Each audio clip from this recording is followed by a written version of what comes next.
Welcome everybody to the Canadian Apprenticeship Forum's live web series, The Future of Apprenticeship in Canada. My name is Racine DeBartolo. I am the Outreach and Event Coordinator at the Canadian Apprenticeship Forum, and I'm going to be your host this afternoon. So I'd like to thank everyone for joining us. Of course, we hope that you'll share your thoughts during today's webinar. If you hear something interesting, keep the conversation going by tweeting to us at CAF_FCA or mentioning us on Facebook at CAF Apprenticeship. I want to say a special welcome to all of the members. These are just some of our members who have joined us on the webinar today. So a big thank you for your support. It is your support that makes these webinars possible. If you are a non-member who's on the line today, we do encourage you to think about membership. You can find more information on our website or by contacting me directly after the webinar today. So just before I welcome Emily to talk about our topic today, we wanted to give you a little bit of background. So as part of our 2016 conference, we had a session on the future of apprenticeship in Canada, where we discussed some of the big and pressing issues regarding apprenticeship in Canada. We had over 300 stakeholders from across the country attend the session, and they shared based on their experiences, their challenges, and shared their best practices and ideas for future action. At that event, we discussed 8 key themes in apprenticeship, and the group agreed that these were really the core issues and some of our main challenges and areas that we need to work on within apprenticeship. So they are employer engagement, on-the-job training and mentoring, harmonization and apprentice mobility, completion, welcoming workplaces, career awareness, technology, and technical training. So we have done the first 3 parts of our series that touched on employer engagement, on-the-job training and mentoring, and harmonization and apprentice mobility. And those webinars, if you missed them, are available on the YouTube channel now, so we do encourage you to check those out. But today, of course, we will be focusing on completion. So I'm very pleased to welcome our lead researcher, Dr. Emily Arrowsmith. Over the past 9 years, Emily has overseen more than 30 national and regional research projects, and her comprehensive understanding of apprenticeship issues come from extensive work within the apprenticeship community and its key constituency groups. Today, Emily will walk us through what stakeholders told us at the Future of Apprenticeship session, explore better ways to support apprentices through to completion, and share best practices from across the country. So welcome, Emily. Great, thanks, Racine. So before I share what stakeholders told us at the June 26th Future of Apprenticeship session, I'd like to share with you some background information about completion, just to really put in context why completion matters so much to the apprenticeship system. So we know, based on previous Statistics Canada cohort studies where individuals' progress through a program is traced, completion rates in apprenticeship are around 50%. And that varies by trade, but typically they are 50%. So why is this? And is this a problem? Is this a challenge? Well, we know that completion and certification have significant benefits.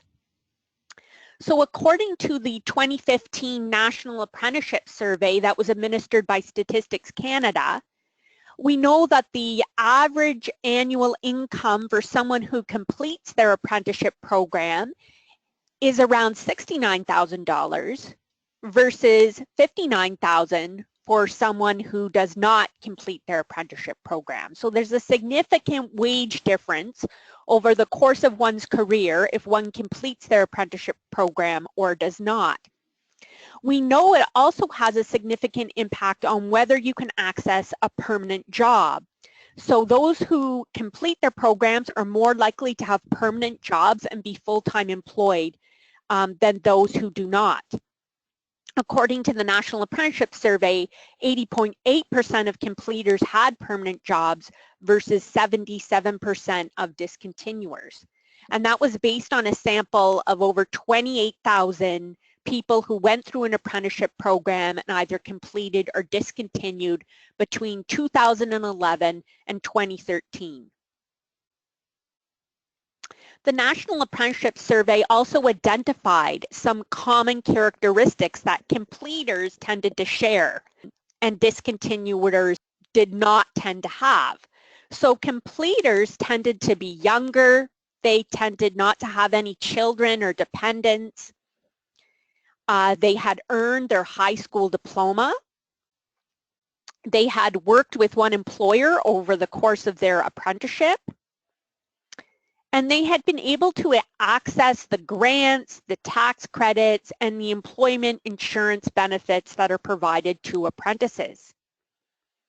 In terms of trades, construction electricians in particular tended to be well represented in the completers group. And as we will see later in the webinar, they also have a fairly high pass rate on the Red Seal exam as well. So those were the characteristics that completers in the system tended to have in common. Among those who had dropped out or discontinued their apprenticeship program, the National Apprenticeship Survey asked them some specific questions about why they stopped. And common reasons included job instability, they had received a better job offer, they were facing financial constraints, and they had personal or family reasons for stopping their apprenticeship program. Some other interesting things to note about discontinuers. The highest percentages tended to stop after year 1 or year 2. So we notice 20.2% stopped after a year, and that was the highest percentage. 19.9% stopped after 2 years. Those are the biggest time periods when we tend to lose apprentices from the program, is after year 1 and after year 2. Among discontinuers who participated in the National Apprenticeship Survey, 44.9 had the required hours to complete their apprenticeship training, and 32.7 had completed 100% of their coursework. So 44.9 had completed the hours they needed, and 32.7 had completed the coursework. And among the discontinuers, we see that carpenters are highly represented, and they are a group that also tends to have a lower Red Seal pass rate.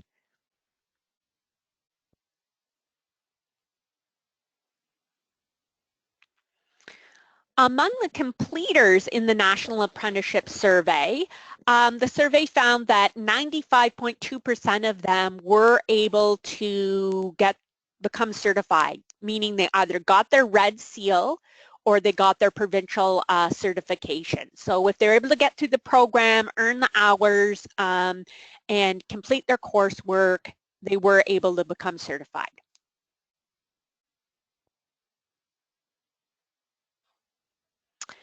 Red Seal pass rates are really interesting to look at. A lot of stakeholders do comment that apprentices may struggle to pass the Red Seal examination at the end, even though they might have all their hours in their coursework. They do struggle with that examination. So it is kind of interesting when you're thinking about completion to look at the various different pass rates.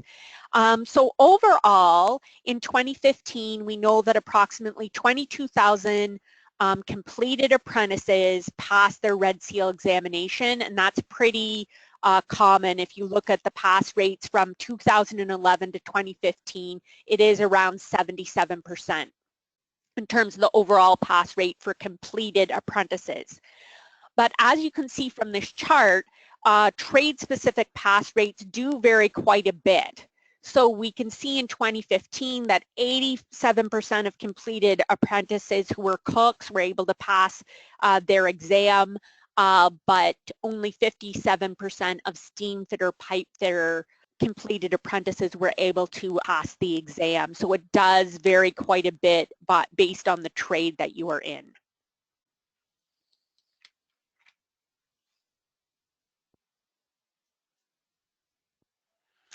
So now I'd like to turn and share some of the findings from the June 2016 session. And at this session, over 300 stakeholders attended. We had educators, college educators there, labor representatives, employers, representatives from employer associations, and equity groups as well. And so we asked, because these groups deal with apprentices every day. So what are their insights that they can bring to this discussion about completion? What do they feel some of the challenges are for apprentices who are in the system? So they raised a number of different challenges. Regarding preparation, insufficient trades exploration prior to registering was noted as a potential issue. Really assessing trades aptitude and readiness before you register in a particular trade was considered important, and the statistics tend to back that up because most people tend to leave their program after the first year. So stakeholders are saying maybe this is because the person, got into a trade and then realized it really wasn't for them, so they didn't really sufficiently explore the trade first. Lack of understanding about the apprenticeship process and requirements, and essential skills challenges, especially with math, was noted as an issue that prevents apprentices from progressing through their programs. On the job challenges were also noted by stakeholders. So some people talked about that apprentices can't obtain all the required competencies or full scope of the trade, and so they can't progress to the next level because of that. Some stakeholders talked about challenges maybe with workplace communication, different learning styles, intergenerational conflict perhaps between the younger apprentice and the older journey person mentor. So sometimes the approach to the on-the-job training might not engage the apprentice, and so they choose to leave. A lack of incentives for employers to send apprentices back to their technical training might also be an issue. So the apprentice remains at level 1 or 2 and they can't progress to the next level because they haven't gone back to school.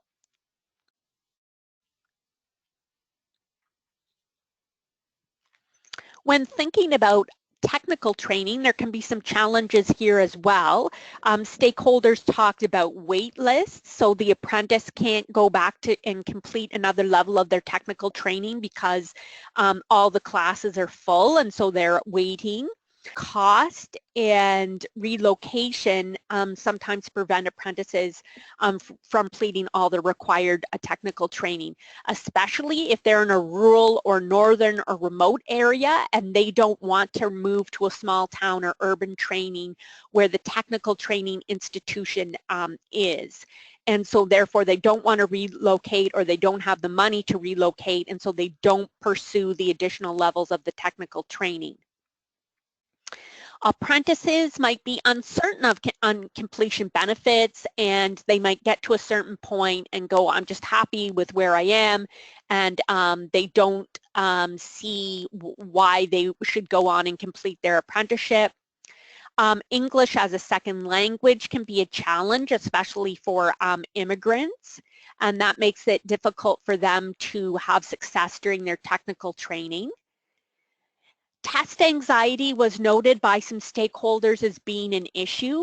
The apprentice might achieve hours or complete their coursework, but they get so nervous about writing that final multiple choice exam that they don't fully complete because they don't want to write it.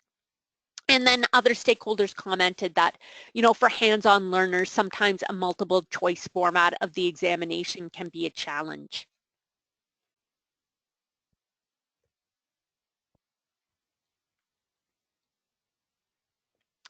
As a part of the discussion, stakeholders were encouraged to share their best practices from across the country. And stakeholders are doing a number of things to try and help apprentices complete their training.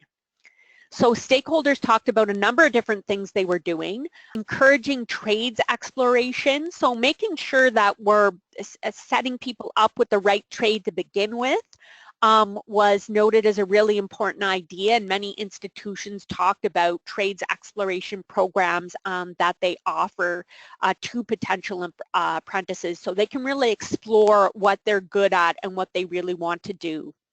Stakeholders talked about making sure to assess apprentices to identify and address any gaps at the beginning of the process, and embedding essential skills supports, especially around math, at the workplace and at technical training, so people are able to improve their essential skills, and any learning is being reinforced at the workplace and then reinforced at technical training. Offering flexible learning options is another way to help apprentices progress through their training. So you can have blended learning where the apprentice is doing part of their learning online at home, and then they're coming to a technical training institution for like a shorter chunk of time. Evening training can be offered, so apprentices might be able to work during the day and then they take their training at night. And then stakeholders also talked about offering essential skills boot camps where people can go for a couple of weeks and really try and improve on a skill area where they're really having trouble, and then that can help them have success at their training and move forward to the next level. Stakeholders also talked about offering workshops on how to prepare for examinations. So if people don't feel comfortable with the multiple choice format, give them some document use tips on how to approach a multiple choice examination. Talk to them about meditation and just remaining calm and focused during an examination. And a lot of stakeholders said that just offering a one-day workshop or a two-day workshop can make a huge difference in terms of pass rates on the final examination. Wraparound supports was also noted as a best practice among stakeholders. So stakeholders talked about the importance of job coaches who connect with the apprentice, find out how things are going, and then constantly encouraging them to progress to the next level. Administration help was also considered important, help with the paperwork, accessing the grants, keeping track of the hours, and making sure the apprentice stays on track. So administration help can really ensure that the apprentice is able to complete their program. Stakeholders also talked about coordinators who can help arrange for the apprentices to go back to technical training and to write their exams in a timely manner. And these are some of the concrete supports that stakeholders in the apprenticeship community are offering to apprentices to help them complete. And I'd like right now to provide two specific examples of these wraparound supports. The IBEW plays an important role in tracking apprentice progress towards completion. They submit a record of supervised work hours to the Jurisdictional Apprenticeship Training Authority. The union receives the apprentice transcripts and tracks any technical training completed. And then the union also helps oversee the on-the-job training. The union also can provide several contractors that provide apprentices with the opportunity to work on a variety of projects and tasks, helping them achieve all of the competencies that are required. Each month, the journey person, mentor, and apprentice complete progress reports. And these reports enable the union to understand what the apprentice is learning and the breadth of their work experience on the job. Any challenges that are identified through the reports are addressed. Another example, the International Union of Operating Engineers also tracks on the job hours and technical training through logbooks, hours worked weekly, training related courses, and the final exam. So hours are reviewed with the apprentice for accuracy, and once all the technical training and hours are completed, a time is arranged for the apprentice to write at the final exam, and the union continues to follow up with the apprentice on a regular basis. if there are any problems as the apprentice advances, the committee will call the apprentice and the employer to see what can be done to address the problem. So those are just two specific examples of what organizations are doing to help apprentices move through the program and give them the supports they need to address challenges and ensure that the hours are getting tracked and that any challenges with the on-the-job training are being addressed. We know lots of other organizations in the community offer these supports, such as Indigenous training organizations and employer associations as well. But those are just two concrete examples that I wanted to share.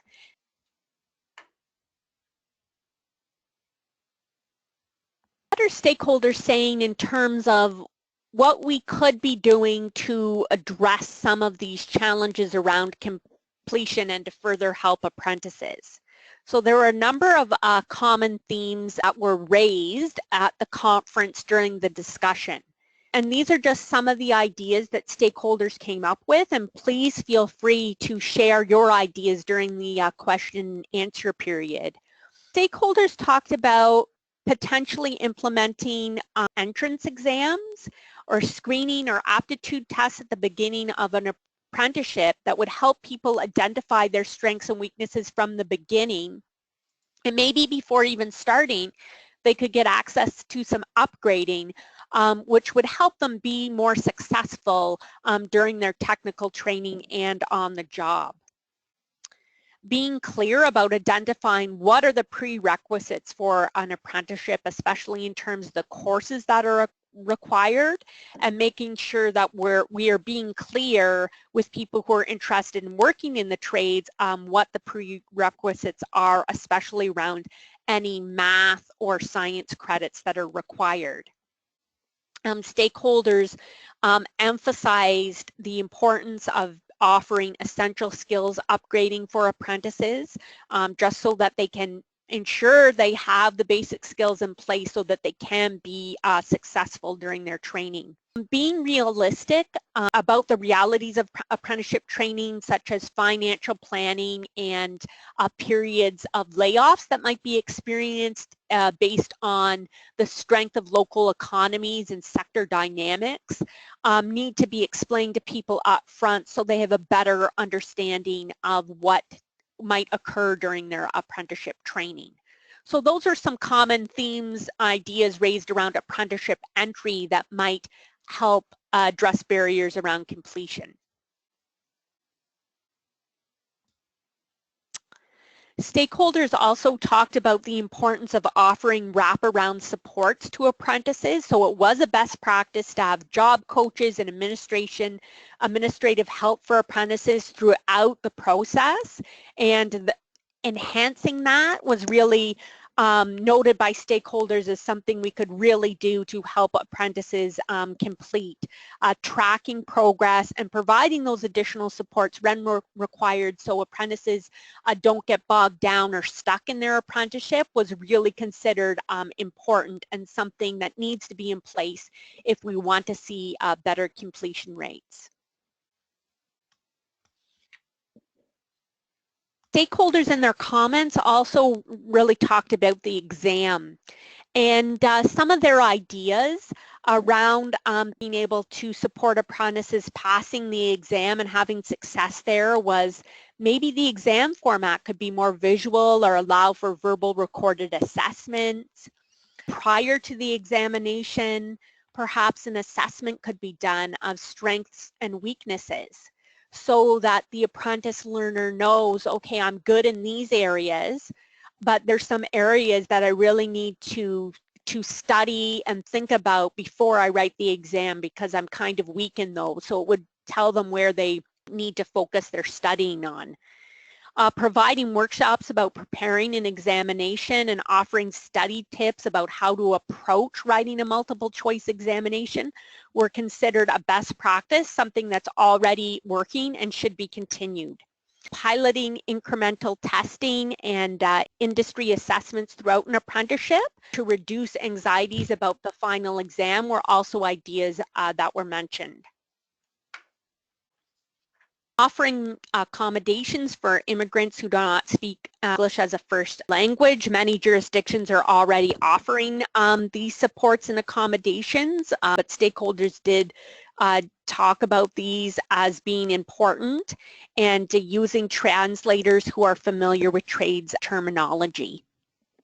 Stakeholders also talked about identifying issues that need to be addressed to alleviate exam anxiety, especially for students who may have learning disabilities and for older students. As I said, many jurisdictions already are implementing a lot of accommodations in this area already, but stakeholders did talk about continued work in this area as being important if we want more people to have success on the final exam.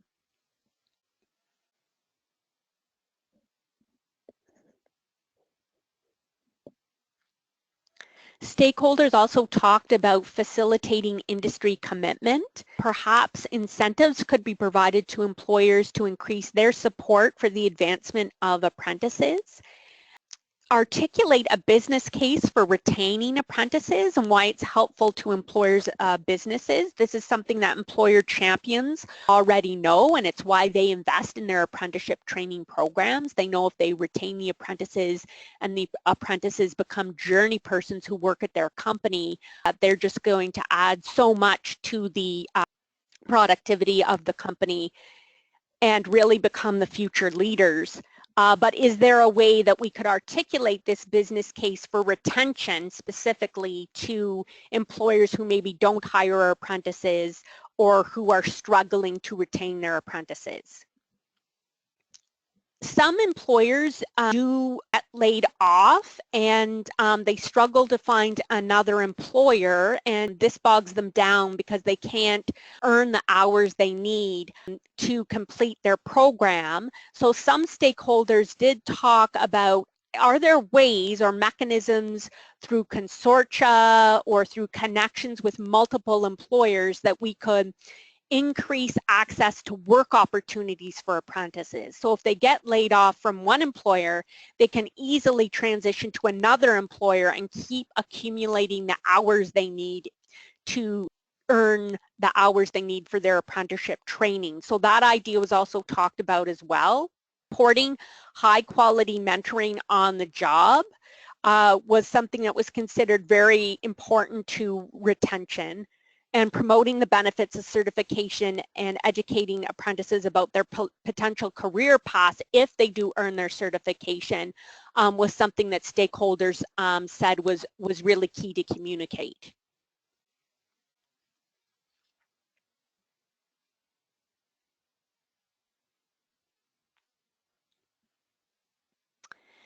Stakeholders did discuss some areas for future research. They raised the idea about tracking intertrade transfers to better understand completion, because there was a feeling that, okay, yes, some people after the first year might leave the particular trade they're registered in, but maybe they go to another trade. So tracking intertrade transfers might give us a better understanding of what is happening to people who leave one particular trade. It doesn't mean they've left the trades altogether. So stakeholders thought that was something worthwhile that could be looked into. Stakeholders also talked about examining the links between the quality of on-the-job mentoring and apprentice retention, and really creating, like, what is the business case? What is the return on training investment when employers make the investment in a high quality mentoring program, and what are the benefits for them? And what are the impacts on completion that we can see from that? Also talked about benchmarking apprentice essential skills and examining the links between essential skills and completion.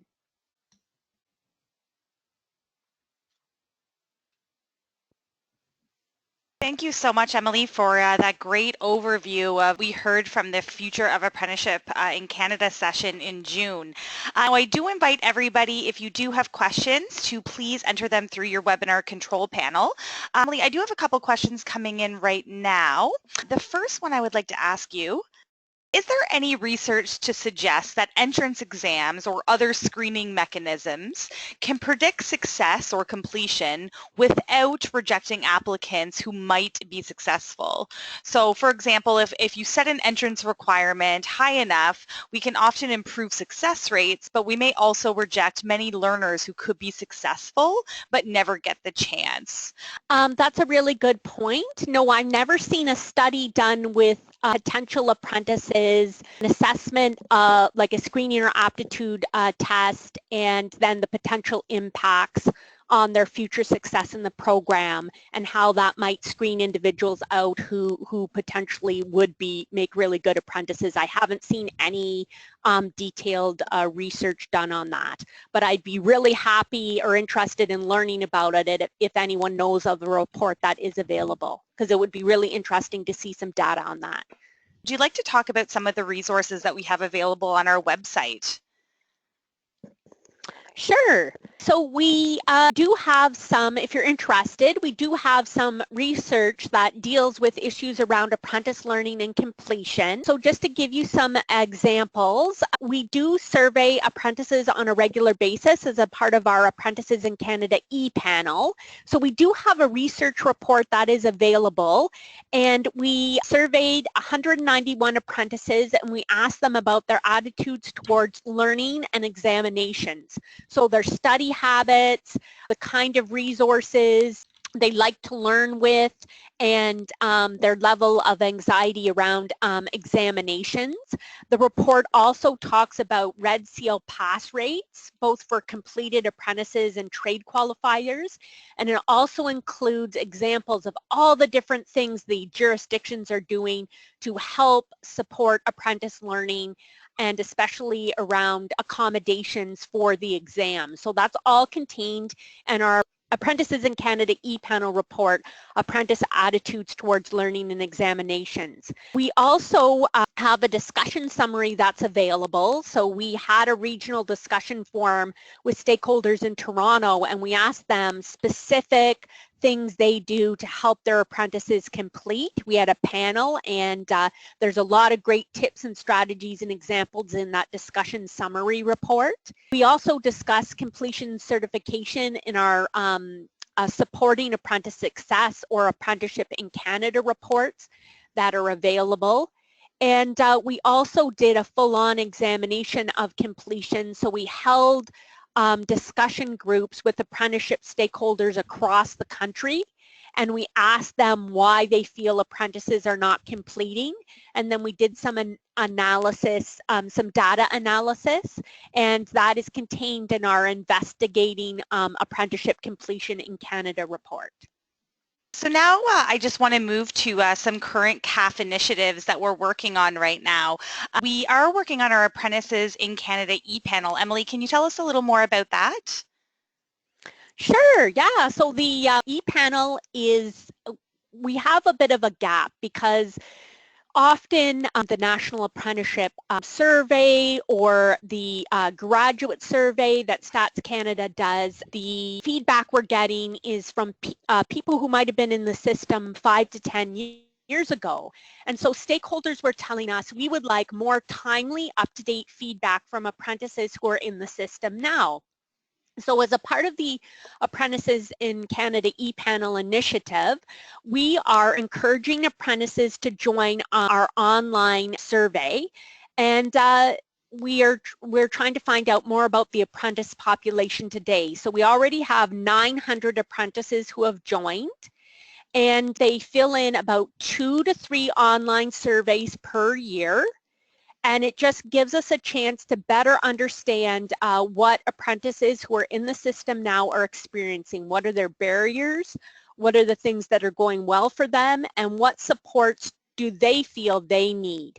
So we feel by collecting these insights directly from apprentices that we'll be able to share them with stakeholders, and our intention is that we can provide even better programs and policies and supports that are really going to help apprentices who are in the system. So if you have contact with apprentices and you think that some of them might like to be a part of this initiative, all they have to do is just go to www.apprenticesInCanada.com and hit the Join Now button. And it's going to ask them to do a short background survey, just so we can find out a bit more about why they got interested in the trades and their current experiences at technical training and on the job. And then over the course of the year, they might be invited to complete a couple of more surveys on specific topics like apprentice learning and examinations or the quality of on-the-job training, which is our current survey that we have available for them to fill in. So we'd really appreciate any support you could offer us, and we already have 900 apprentices, but we hope to see it grow over the next couple of years. Thanks, Emily. I also just wanted to share information about the Skilled Trades Network. Can you talk about this part of the CAF website? Sure. So apprentices and employers, really we're asking the Canadian Apprenticeship Forum to create more centralized, searchable resources. Apprentices and employers were saying, hey, I just don't have time to go and search on multiple websites. I'd like to have the information all in one place. So what we've done through the Skilled Trades Network, we have a section for employers and apprentices. And all of the information is searchable by province or territory. And it gives information in the employer section about the business case for training and employer champion best practices and tips for getting the most out of your apprenticeship training program. And the apprentice resource has information about how to get into an apprenticeship, networks, and financial supports that are available. And the employer side also has information about financial supports, because we know those are very important both to employers and apprentices. It also has a community discussion forum where people can share their experiences with one another online and give advice and support to one another. There's also a series of really neat videos and podcasts with apprentices and employers sharing their experiences and their journey in the trades and why they love their trade, and some barriers and challenges that they might have experienced but how they overcame them. There's also a really neat feature to the Skilled Trades Network. It's Ask an Expert. So if you're a potential apprentice or an apprentice and you have a question that you would like to ask, you can put forward this question on the network and you can get an answer tailored to your specific needs. Thanks so much, Emily. That's it for today, guys. I am going to talk a little bit about some of the upcoming events that we have starting in the fall on September 19th, where we'll be doing an apprenticeship roundtable in Calgary, Alberta in partnership with SAIT Polytechnic. And this session will highlight how stakeholders are currently working to address essential skills deficits among immigrant apprentices and the impact of these initiatives on apprentice progression and completion. We'll be back with part 5 of the Future of Apprenticeship in Canada series, where we'll be focusing on welcoming workplaces. We actually do already have some information on welcoming workplaces up on our YouTube channel. We recently recorded an excellent presentation with Unifor, and they've got some really great ideas about creating a welcoming workplace for both large and small employers. So if you are interested in getting some information about that, I do encourage you to check out our YouTube channel. From October 25th to 27th, CAF will host its annual general meeting for its members, and will be hosting 2 days of apprenticeship workshops that will focus on diversity in the skilled trades and on alternate delivery in technical training. On November 9th, CAF is inviting youth from across Canada to participate in a discussion about youth employment and learn about excellent opportunities in the skilled trades. We'll host a national conference on youth employment at Algonquin College in Ottawa. Lastly, we do hope you'll save the date and join us in Montreal for CAF's Biennial National Apprenticeship Conference. The call for presenters will be sent out this week. So for more information about our national conference or about any of these events, just be sure you're signed up for our newsletter for more information. I will be sending out direct invites to everyone.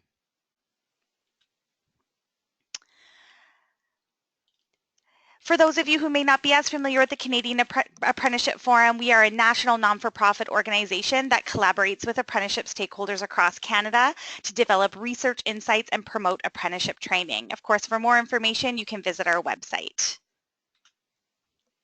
I'd like to thank Emily for sharing all the information today, and thank all of our members and our non-members who joined the webinar today. Like I said, for more information about upcoming events, webinars, please do connect with us via our newsletter and join us on our social media channels.